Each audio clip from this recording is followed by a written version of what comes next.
Good morning, everyone. Thanks for starting April with the Center for Food Integrity as we connect the dots with Dr. Food. As always, I am Mickey French, the Executive Director of the Center for Food Integrity.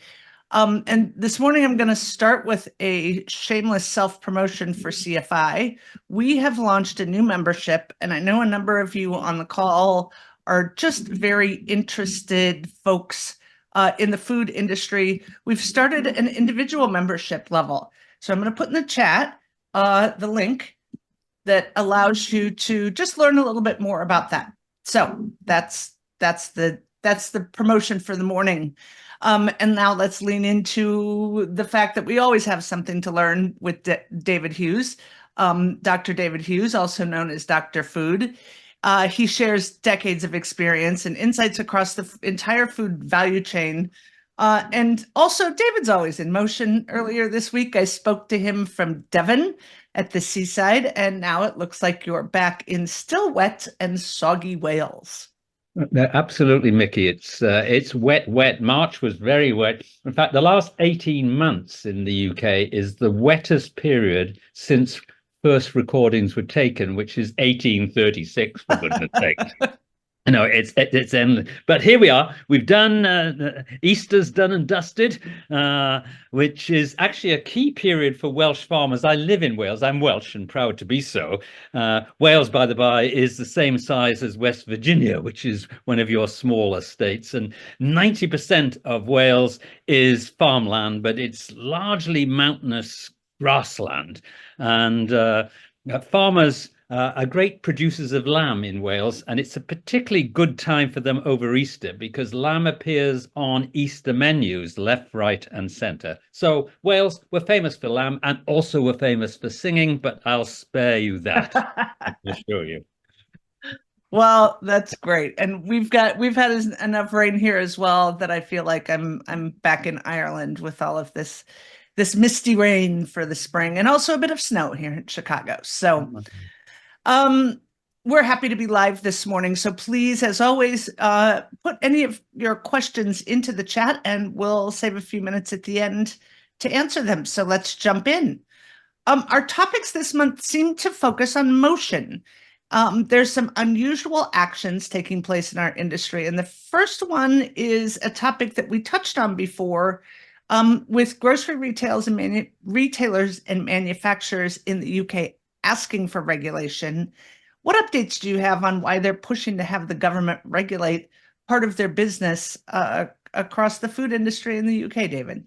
Right. And as you would say too, Mickey, the boot is on the other foot. It's now being pushed by industry rather than government. And that's highly unusual for actually for any company to ask the government to mandate anything, and not least in the grocery business. But here we are, just as you say, that food manufacturers and particularly food retailers are pushing for mandatory food waste reporting. What's all that about? Well, you've got to flick back all the way to 2015, where we as a world all met. It was the UN General Assembly. It was the so-called Paris Climate Accords. And where, amongst other things, it was all climate related, we promised ourselves as a world that we would halve food waste from 2015 through to 2030. And I just note that we're halfway there in terms of our target, but we're not halfway there in terms of reducing food waste. And so, perhaps it's time to get onto it. So, and what's more, in the UK, the government at one stage anyway were very interested in reducing food waste, but then enter the food price inflation storm over the last 2 or 3 years. And that spooked government, who thought if they were really pushing mandatory reporting, it might put pressure on food prices and that consumers would be displeased with this. But last week, the principal UK grocery retailers and many of the major manufacturers said, just get on with it and do it now. And their view is, which I concur, if we don't measure food waste, then we can't manage waste reduction. So it's unusual to have business leading the charge, but they see it as time for actions. I mean, in the UK, food waste costs us $28 billion. It causes 10% plus of greenhouse gas emissions. And then, and darkly and ironically, there's 12.5 million tons of food waste, yet 15% of UK households are food insecure. So anyway, government said, all right, we hear what you're saying. Let's go and let's try and link it with other initiatives. For example, recycling food through compost, using food waste in animal feed, donating excess food to food banks. And I'm particularly pleased. I live in a little town called Monmouth in Wales. And there's a good example here of what we're trying to do at the town level. So in my little town, every household has a green bin for food waste, and that's collected from our doorstep every week, and it goes straight to the anaerobic digester. And it's really intriguing because people have been trained. We don't think twice now. We're trained to put waste there and set it out on Monday morning. And let's remember, all of us around the world, we made this big promise on food waste, and we've just got to get on with it, for goodness sake. So this is a good step, I think, in the UK. Yeah, it sounds like it. I mean, I know that American consumers are passionate about food waste, and especially the younger generation, what we're doing to fix that. So this may be an opportunity for CFI to convene some discussions around the transparency in food waste and hunger in the US. So good. We'll put a thought against that. So along with that unusual move, there's also movement with players spinning off part of their businesses, some of which are my favorite parts of their business. That's a bit surprising. What are you seeing over there on that end as it regards ice cream? Right. Well, yes, yum. Unilever recently announced it's spinning off its ice cream business, and they think it's valued at close to 20 billion. Now, Unilever is maybe not the biggest company in the US, but it's the UK's largest prestigious consumer goods company. And yet its stock price has been woeful, actually, since pre-COVID. And so they've just announced they're spinning off ice cream with, and remember, they've got mega brands like Ben & Jerry's, Breyers, Good Humor. And in fact, they've got 5 of the top 10 global ice cream brands. And, why would they do it? Well, no surprise to a degree. Unilever, of course, claims its ice cream will be a better standalone business. But, notwithstanding that ice cream is 13% of their global sales, but what it's all about, it's much less profitable than personal care items. If I look over the last couple of years, then ice cream sales value have fallen as people traded down to private label ice cream. And what intrigued me about this, the Unilever example, is that it was just a copycat, if you will, of what Kellogg's did in the US going back to just September 23. Kellogg's, they kept their breakfast cereal business, the iconic business, but then formed a new company, Kellanova by name, which focused specifically on snacks and the emerging markets. And again, why would they do it? Because the breakfast cereals were just low profit relative to everything else. And why was that so? Well, the fact of the matter is that Americans are eating less cereal for brekkie, and they don't see strong growth for that outside their traditional markets, if you will. But again, what's intrigued me is, consider the impact of that in the US. As you eat less breakfast cereal, then that means you drink less milk that you pour onto the cereal. And I've been really impressed how the US dairy industry has responded. They've had to say, we've seen this massive drop in milk consumption, liquid milk consumption, and they've moved towards an export focus, particularly for cheese, for example, again, to emerging markets, not least to Mexico. And it's just a reminder, Mickey, that it doesn't matter about your history or your great heritage, but, just like if you're on a bike and you stop, then you'll fall over if you don't keep moving forward. And that's what even big companies have to do. Yeah, it just really illustrates how one small shift in what seems like a small part of the food value chain taps into everything else, breakfast Yes, cereal, yes. milk, etc. Yes. Interesting. So our final topic today comes from a country where you spend a lot of time, and I have not spent enough time, but hope to in the future, Australia. We know that the Aussies like meat as much as we do here in the US.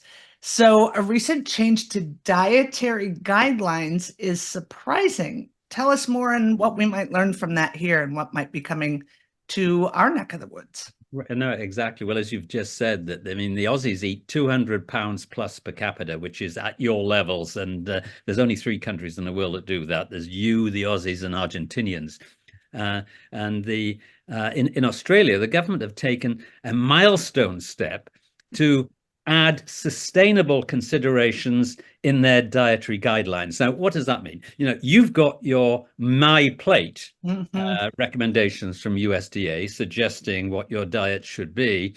The Aussie version, of Your My Plate will now have both nutritional recommendations and sustainability recommendations. Wow. But remember, sustainability, that's code for actually reducing meat consumption and focusing more on plant-based proteins, such as pulses, for example.